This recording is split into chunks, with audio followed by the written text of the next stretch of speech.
Hello again. We are moving forward in our discussion of recurrence relations, and we are going to talk about what are called first-order linear recurrence relations. And in a nutshell, what those are is any recurrence relation where the term that you're on is defined by the one term that comes before it. No more than that, not like the first two terms that come before it or the first three or more. It's only defined by the one term that comes before it.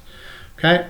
So they are recursive sequences in which the coefficients of previous terms are constants with no exponents, roots, or other functions. Also, there's no combination of using the term number and the previous term to get the next term. So you won't see n's and u sub n minus 1s in the term definition. There are recurrence relations that do that, but we don't touch those here.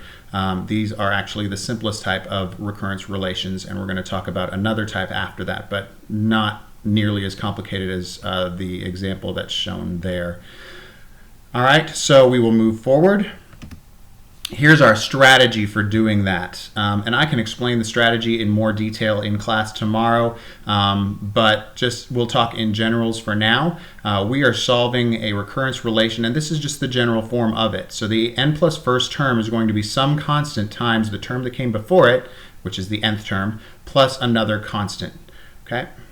So that is what they're all going to look like. Here's what we're going to do. We're going to set the nth term equal to some constant times a to the n, and a was defined already in this recurrence relation, so I'm going to actually plug that number in. I don't know what c is yet, so I'll leave that as c, and another constant is added to that, which we will call d. So the only thing that I'll be able to plug in is a from the original recurrence relation. Okay? I'm going to substitute this into the recurrence relation to find d, and you'll see why that always works. We're always going to be able to find d when we plug it in. And then we will substitute d into the first term. We have to be given the first term. So we're going to plug d into that to find the value of c. And then we plug in c and d, and we get our un rule, and it's in terms of only n, not the term that came before it. Okay, so a lot of steps. It doesn't make sense unless I do an example, so I will actually do two. The first example goes like this. The n plus first term is equal to negative 3 times the nth term plus 5. And like I said, I have to give you the first term, so that first term will be negative 2. So as I said, I set the nth term to be c times a to the n plus d. Now my a is whatever the nth term is being multiplied by, so that's that negative 3 sitting out in front there. So I can make that substitution right away. All right, so what that means is un plus 1 is going to be c times negative 3 to the n plus 1 plus d. And what I do with those is I plug those into the recurrence relation that I was given before I even started step 1. I plug those in, and I get un plus 1 equals negative 3 un plus 5. And that's what I started with. That's what was given to me. But now watch what happens when I make the substitutions from the purple step and the blue step. The left side becomes c times negative 3 to the n plus 1 plus d. And the right side becomes negative 3 times c times negative 3 to the n plus d plus 5. Now that looks like a big mess right now, but watch what happens when we simplify. I get the left side looking exactly the same, but note what happens on the right side. There's an extra negative 3 sitting outside the parentheses that can combine with the negative 3 to the n that's inside the parentheses when I distribute. So the right side actually becomes c times negative 3 to the n plus 1 minus 3d plus 5. That's all as a result of that distribution that I did with the negative 3. So if you notice, there's a c times negative 3 to the n plus 1 on both sides now. And so what I can do is I can actually subtract it off of both sides, because all that's happening is it's being added.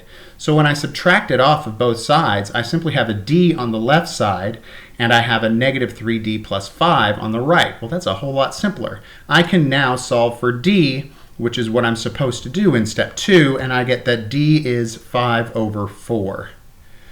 All right, so now I can move on to step 3, which says I can substitute d into the first term to find my value of c. Well, there's my original guess as to what the recurrence relation definition was.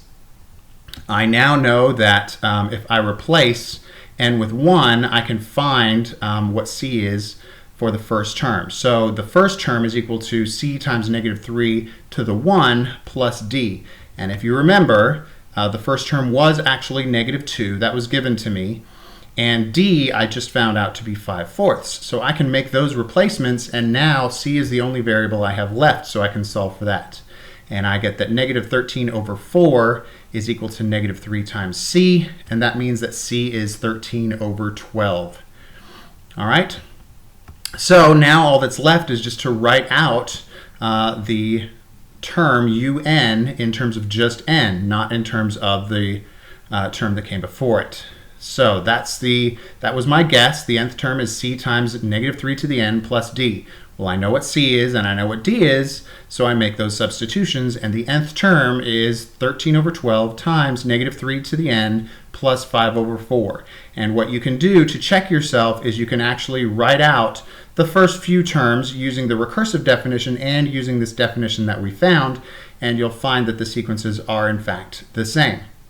So let's do another example just to make sure that you have this. The n plus first term is equal to 5 times the nth term plus 8, and we will say that the first term is 8. So again, I set the nth term to my general definition, which is c times 5 to the n plus d.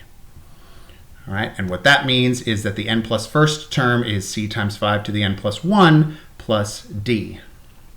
So I substitute those into the recurrence relation to find d. That's what I was given in the original question.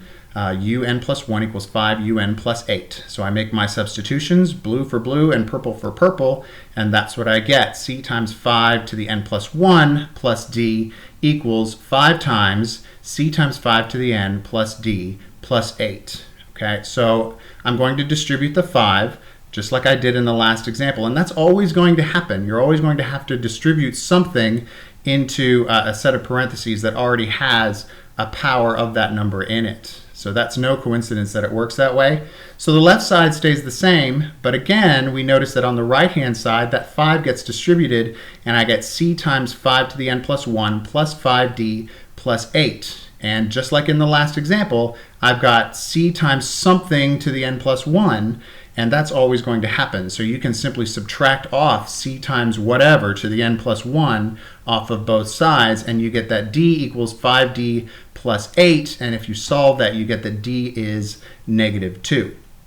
So I've now figured out what d is. I need to figure out what c is, and then I'll write my definition, and I'll be done.